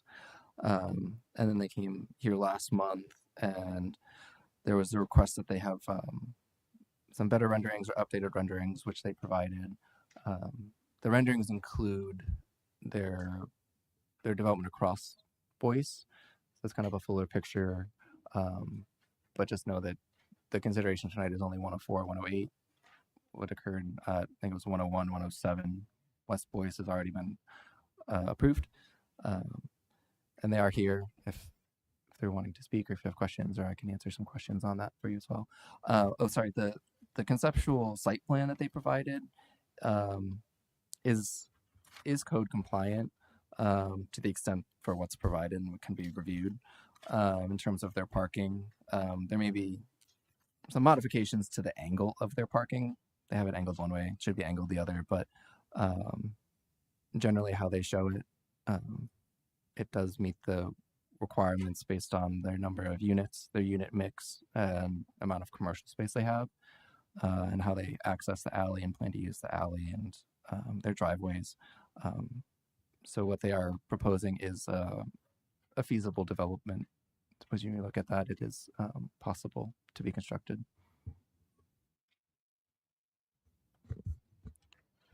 Are they willing? So as I see this, they're parking in the back where the alley is. Are they going to pave that alley all the way from Caldwell to Lexington, or are they just going to pave their area? We require that they pave up to their access. And so the other development that's under construction right now, done by Mr. Eric Davis, he's paving his half. We don't require them to pave the whole alley. But so they will basically picking up the paving that Mr. Davis is doing. And so that full alley will get paved. And we have standards. The minimum paving width is 14 feet. So it's not necessarily just asphalt. There's sort of a certain amount of sub base and requirements that go into it because it is on city property, and so the city does take maintenance of it. It's a city alley, it's a public alley, so we have requirements for how they pave it. The same for the on-street parking.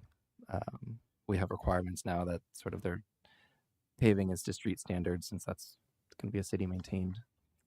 Has there been any consideration that the city sells that alleyway? No, it hasn't been requested, and it hasn't. Yeah, I don't believe that it would be supported either. I mean, we want this to be a public alley. There are utilities in it. that they would be connecting to.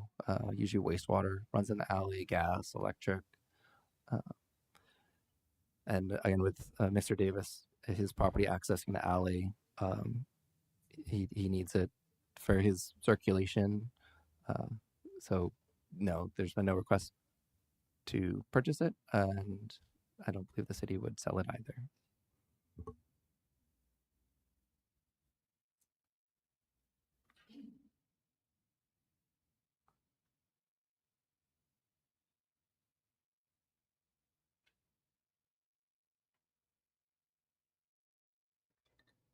I'm gathering that the rendering that we have here is very general, is not specific as far as the building style or construction style or facings, the way it would look from the street. They are conceptual. We have our commercial mixed use architectural standards, which apply throughout the city.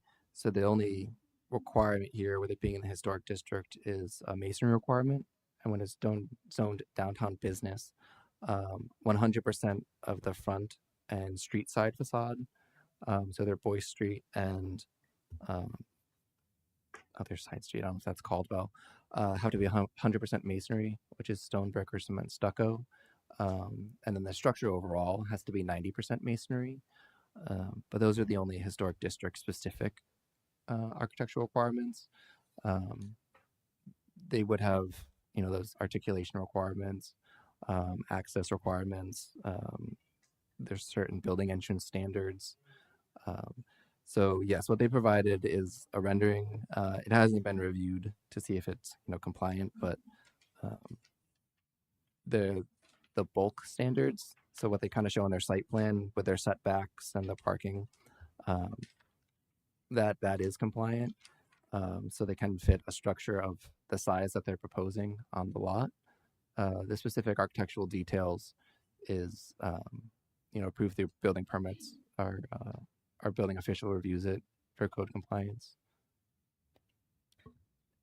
And just for a notice that the applicant is here, but I did not call them up because they did check. I do not wish to speak. However, I'm available for questions. So if the commissioners have any questions.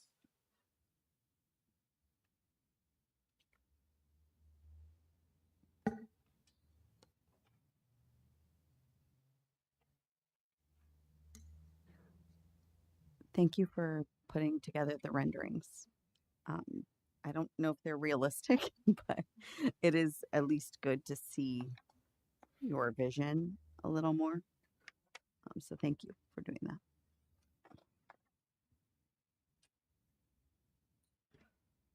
If you don't mind stepping forward, I have some questions about the subject property, just to get some clarification.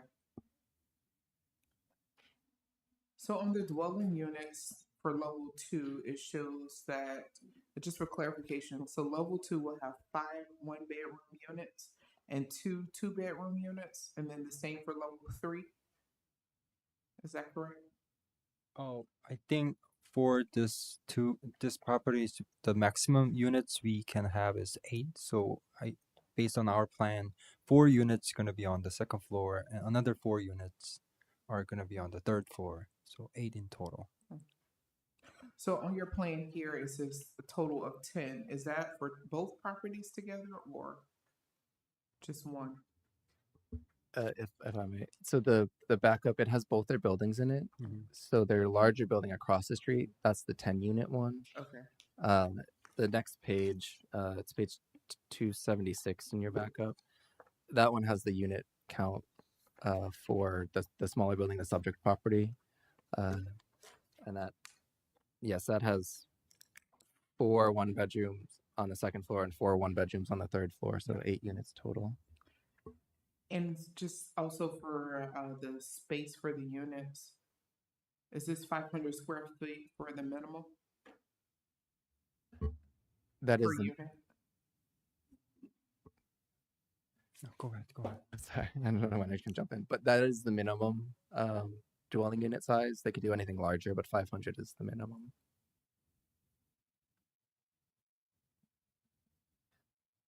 So, I'm sorry, I was incorrect on the different buildings.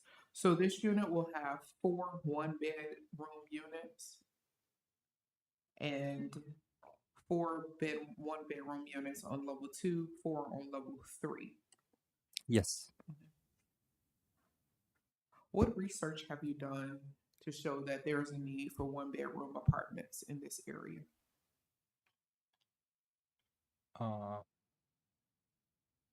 So seeing the other apartments, properties around Manor City, which is really hard to find since it's not developed yet, but there are 1-bedroom apartments or 2-bedroom apartments, and comparing the size of the building, since we have 2 properties along the street. So for the upper development plan, we are gonna put 2-bedroom units, a little more than this one, but because the size of this building, we thought that 1-bedroom unit will be more suitable for this specific building.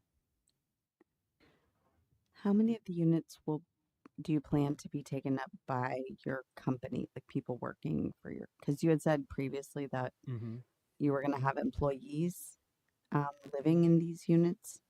How many of the, I guess, 18 total units do you anticipate to be taken up by your employees? That's like a future plan. So we officially we don't have any plan for our employees to use this unit. Officially, we don't have any plan yet. Do you have plans for the commercial space? What do you mean by plan? So, what downtown businesses will you be bringing in the 3,600 square foot of commercial space? Can you please? Maybe, I'm Yes, sorry. we were talking with Scott about. Yeah, we had plans to help them lease out that downtown bottom floor space. We just don't have the tenants yet, but they're going to list it with a commercial realtor, and we're going to help them fill up the space. How many commercial? Like how? One second. We need Scott to just state his name for the record. The other I'm Scott. sorry, Scott Jones, Economic Development, for the record. Thank you, sir. Okay. Julie, you have a question? Sure. Yes. Commissioner Leonard. How many spots will be in the commercial area? Is it 2 businesses, 5 businesses? How many? This is my question too. So is that any preference for you from your side, since like it's still on the preliminary stage, so it's going to be depends on the future tenants' request, how much they want to occupy in our building. Well, your company is going to be in that building too, right? But that's going to be very small portion. That's going to be a very small office at the corner. So yeah. Okay. So one of them is taken up by yours. So then, I don't know. I mean, if you can only fit 4 500 square foot apartments on the top, these are going to be the same size on the bottom as on the top, right? Yes, and we are not going to make any 500 square footage dwelling units. It's going to be around at least 1,000 square foot, so it's going to be spacious for people. I think usually kind of an average tenant space is like 1,200 square feet. So with 3,600, you're probably looking at like 3 tenant spaces. Eric's property has 3 or 4. 3, 4. His is a little bit bigger of a building. So 3 is probably a reasonable number of tenant spaces at 1,200 square feet each. Are we going to push other businesses downtown to beautify, give them grants to, because if we're going to have a beautiful looking thing and then we've got all this other stuff that maybe isn't as beautiful, are we going to be doing stuff to get that up to the standard so it doesn't look so out of place? Yeah, there's been discussion about a facade grant program. It's actually kind of been funded in years past, but never fully implemented. So the 2 things Scott has, who's worked on, is rental assistance. for our small businesses, and then facade grant program. I'm not sure where that stands in our current budget, our future budget, but it's definitely been talked about and down there. That's good because it's going to look kind of weird, right? Having a really nice new building with all the other stuff. It's not.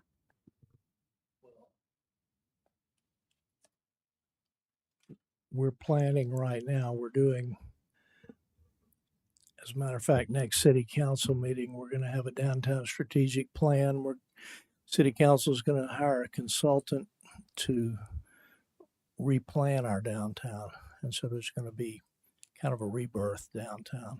We're going to plan, there's going to be a lot of new buildings. Some people are not going to be happy about it, but there's going to be a lot of new buildings along with the old buildings. And there's going to be standards set for construction. And it's going to be a blend of old and new because we don't have that much old, but we have to, look at what works for everybody. And there's going to be some old and some new. Gestures from the crowd, but we're going to have new businesses downtown. That's the main thing. We're going to bring in, and a lot of the people that are building the new buildings are going to add opportunities for the town, and that means tax revenues for the town. And those new businesses are going to bring the tax revenues, sales tax revenues, ad valorem tax revenues, and it'll help the whole town grow. So that's what we're hoping anyway. And for the consultant that they're hiring, is that similar for the comprehensive plan that we have? I'm sorry? For the consultant that the city council is hiring, is that going to be similar for the comprehensive plans we already have for 2050? That's part of the comprehensive plans. Planning was to do a comprehensive plan for a new downtown strategic plan. So that's what we're rolling out for this year is a strategic plan, and that'll be done. And then we don't know what that strategic plan is going to recommend yet, but I imagine they're going to recommend some new incentives for downtown, maybe tax increment reinvestment zone and some things like that to help our downtown grow. So we'll have to see after the study's done, but we're bringing in some of the best in the country, and people that worked on other cities around us to help us see what needs to be done with the old manor and, help it grow because it's been stagnant for a long time, as we know. Will we get to help, will we have a joint committee like we did last time to look at the different consultants and, because how we did in the past is we had some people from us, some people from council, and we had a combined, and we decided which one to use. Will we do that again? I'm sorry, I didn't hear all of you. Yeah. So last time we had a consultant, and I do agree what we paid them for and what we got from them was not what I think worth what we paid them. Yeah. Although it was better, it wasn't bad. Mm-hmm. Will we get to decide with the council, our committee or our commission with them as a combined effort like last time, which consultant we use? Yeah, I mean, as far as the downtown strategic plan, they're going to take a stakeholder group and they're going to talk to a bunch of different people in town. They're going to, come in and they're going to do a walking tour and they're going to talk to citizens and see what, overall what a lot of people's thoughts are about downtown. They're going to talk to the businesses downtown. They're going to talk to a lot of the property owners. They're going to get an overall consensus of what the feel is, and not just the Parsons Street. They're going to go up Lexington. They're going to, take a look at a wide swath of the old historic area. So they talk to the homeowners, see what they want to see along, maybe, a wide area, what you would call the historic district, and see what other people want to incorporate into downtown. I mean, downtown needs redevelopment. We all know that. Some people want to see it as it is. Well, when you're in my position and you bring businesses into downtown, they kind of look at it and go, why haven't they done anything? If they're going to promote their city as being a great place to bring companies, and we're talking about high tier manufacturing companies and the Samsungs of the world and all, why would they want to be in Manor? Yeah, they don't do anything with their downtown area. Well, we can though. We can make it look better. We can clean things up around here. So, that's my job. So that's what I'm going to try to do. And to answer your question, the selection process is done by staff, but as Scott mentioned, the hired consultant will have stakeholder groups, and so we'll put forward that planning commission should be a stakeholder group that's consulted. So I have a question for the applicant. I do agree with the concept that you're bringing with Manor, to be stagnant, and not to be stagnant, to have some change. However, I'm still just a little concerned that is this the right time that we're continuing this type of development? So my question to you is, do you have any other plans in Manor to develop? Future plans? Besides these properties, Yes. we don't have yet. Thank you. Scott, I have a question for you, Scott. So, I guess it's page 275. This is the one that's across the street, correct? Yes, that's correct. Okay, so the one on 276 is the one that's the one we're looking at today, correct? Yes. So my question is, and I know I'm looking across the street, and there's still people that live behind those where we're looking at. So if we build this alley, are they allowed to use it as homeowners behind that alley? And I know we approved last week or last time, correct? If the gentleman's gonna open that beauty shop, when he puts his parking there, is he gonna be allowed to use that alleyway too? Yes, it's a public alley. So if any of those homeowners wanted to, have a detached garage or have an additional driveway that goes into the back of their property, or if they develop as commercial, which I believe they're already zoned as commercial, but if they change use, it's a public alley, they can access from it. Mm-hmm.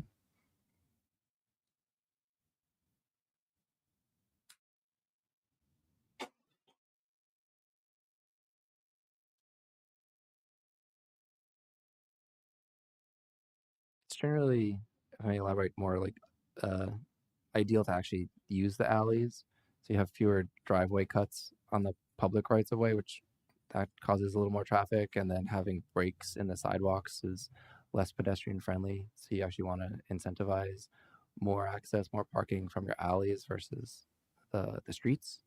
So you can have sort of continuous, building frontages, sidewalks, landscaping type of situations. I just want to add one thing too, that I've been here about 19 months now, and I've grown to love this city. And I was hired to bring businesses here. And so that's why I'm trying to do my best, put a shine on everything I can and make it look the best that I can, so that I can bring the employers here so I can create jobs. Because jobs are going to mean a lot to this city. If we don't have to, if people don't have to leave here every day and run to Austin or run to Elgin or wherever it is, 290 is going to look a lot better if they can just drive around the corner to work. So it's going to create less pressure on 290, a lot less traffic, and going to have the jobs right here in town. Why not take advantage of that? We've got plenty of land available. If we can have the opportunities for the manufacturers and the job creation right here in town, it's going to be a lot better. It's going to create a better tax base for the city. They're going to have more money to operate with, and your taxes aren't going to be so high. Your property taxes are going to be much lower. So we need for the downtown effort, for what a lot of people call downtown.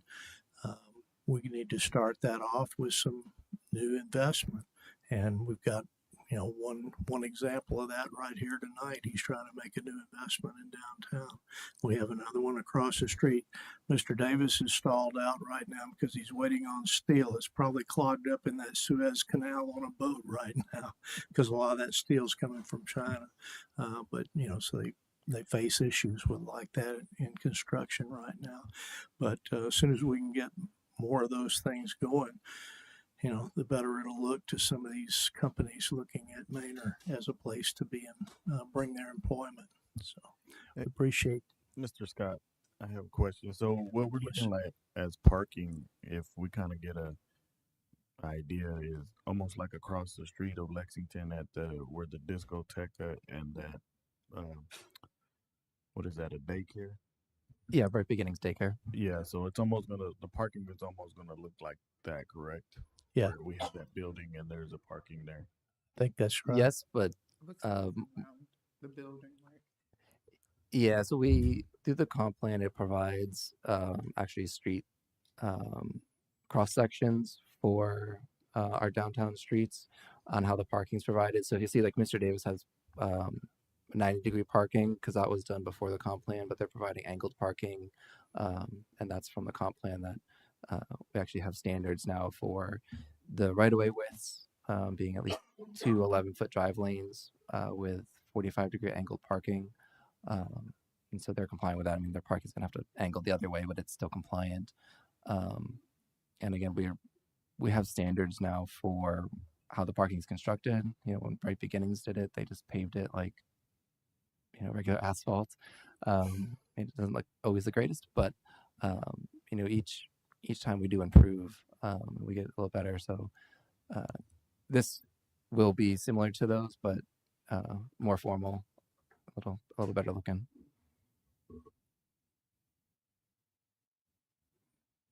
Is there a storm drain plan that's accommodating for these new developments? There hasn't been anything provided for that, but they will be required through their site process to comply, that they can't have any increased drainage.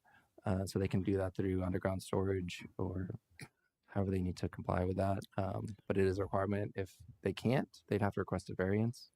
So I believe that variance would go to Board of Adjustment. But it would be required if they're increasing flows off their property to need that variance. We are kind of broader, bigger picture. The city council is considering a drainage fee. And so that would be, if implemented, we would have a storm drain, master plan. And then the city, as part of that, we can do regional detention for the downtown area. So like these small specific properties don't have to necessarily detain on site. There's sort of a regional detention that's provided by the city. So it sort of, again, facilitates that. But that's a little down the road. But we are looking at how drainage is handled throughout the city with that drainage fee and drainage master plan. But to this site specific, part of their permit process will be drainage studies and how their storm flows are. And Mr. Meyer, I can add also that the downtown strategic plan also has a component in it that an engineering firm is also going to be looking at drainage as well as infrastructure related to water and sewer in that downtown plan. And does that include regional drainage? I'm sorry? Does that plan include regional drainage? Just for the downtown region, yeah. It's going to take a look at what's existing there and then what they recommend for future.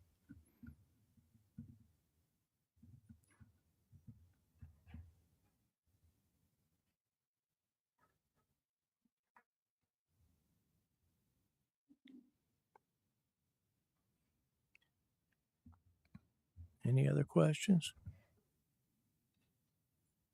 Thank y'all for listening.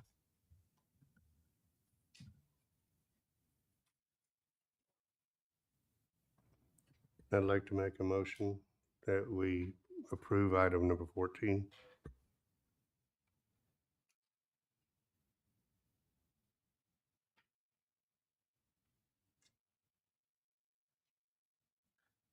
Second. The motion to properly move agenda item number 14 by Commissioner Meyer, second by Commissioner Hardeman. All in favor? Aye. Any opposed? Motion passes. We have now reached to the end of our agenda, and we will adjourn our agenda at 8:39 p.m.